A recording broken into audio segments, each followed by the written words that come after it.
has never been equaled in the history of human communication.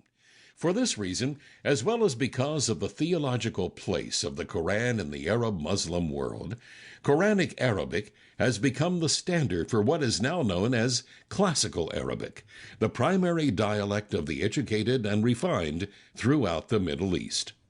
Since Muslims consider the Koran to be the literal words of God, that is, spoken directly from the mouth of God through the angel Gabriel to Muhammad, who then repeated these exact words to his listeners, who in turn memorized or transcribed them, the physical book itself becomes an object of holy veneration.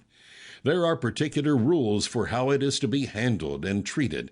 For example, in elementary schools in Saudi Arabia, children are taught to wash themselves and be in a state of ritual purity before handling the Koran, to kiss it 3 times before opening it to read, and then to kiss it again 3 times and touch it to one's forehead after closing it and putting it away.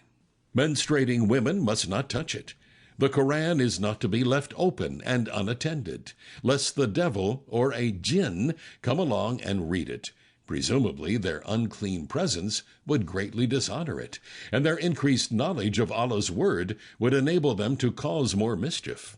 As a sign of its ultimate value, the Koran is to occupy the highest place in a home or mosque, above all other books or objects. Hence, it should be on the highest bookshelf in the house, with nothing sitting above it. When held, it is never to be carried below the waistline.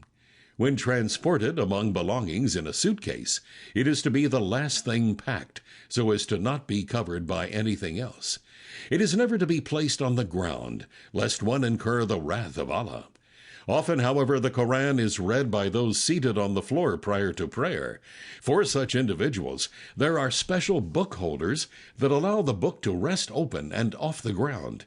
It is a great dishonor and embarrassment to allow the Koran to fall to the earth. I remember a story, perhaps apocryphal, that circulated throughout the Middle East in the early 1970s about one of the earliest African-American athletes to convert to Islam. Desiring to learn more of the faith he had embraced, he accepted an invitation to tour the holy sites of Islam in Saudi Arabia. His presence caused a great stir of excitement among Arab Muslims in Mecca and Medina. Dressed in Saudi robes and carrying a Koran, he cut quite a figure among the admirers surrounding him. Asked for his autograph, he found a chair on which to sit, and then very naturally tucked his Koran under the chair legs so as to be out of the way while he signed papers.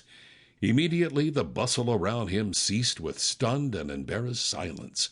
When one of his handlers recognized what had happened, he quickly retrieved the Koran, brushed it off and kissed it, and apologized profusely to his fellow Muslims on behalf of the athlete, who, after all, hadn't known any better.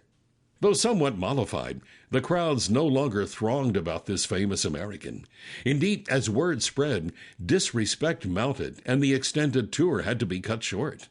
While I cannot confirm that this particular event actually happened, the story certainly rings true in terms of typical Muslim reactions to perceived indifference to or disrespect for the noble Koran. No human being, no matter how popular or respected, is of greater importance than the Koran. Those who dishonor it will face the indignation of good Muslims everywhere. Punishment for abuse of the book. Of even greater import for Muslims, however, is the belief that Allah will protect his book and will punish infidels who attempt to abuse it. The Koran itself contains many references to the dire fate of those who disbelieve Muhammad's claims and make fun of his teachings. These unbelievers will be undone in the fires of hell, while God's revelation remains protected. Stories abound in the Muslim world today of attempts to dishonor the Koran that have been foiled by the supernatural power of God. One of my cousins related to me an account from her childhood in Saudi Arabia. It was said that an infidel, opponent of Islam, had broken into the home of a Muslim family to cause mischief. Finding a copy of the Koran while ransacking the place, he threw it into the toilet, an act of horrific desecration in Muslim eyes. When the family arrived home and saw the damage to their home, they were naturally downcast. Upon finding their Koran in the toilet, they were mortified, quickly fishing it out to see if it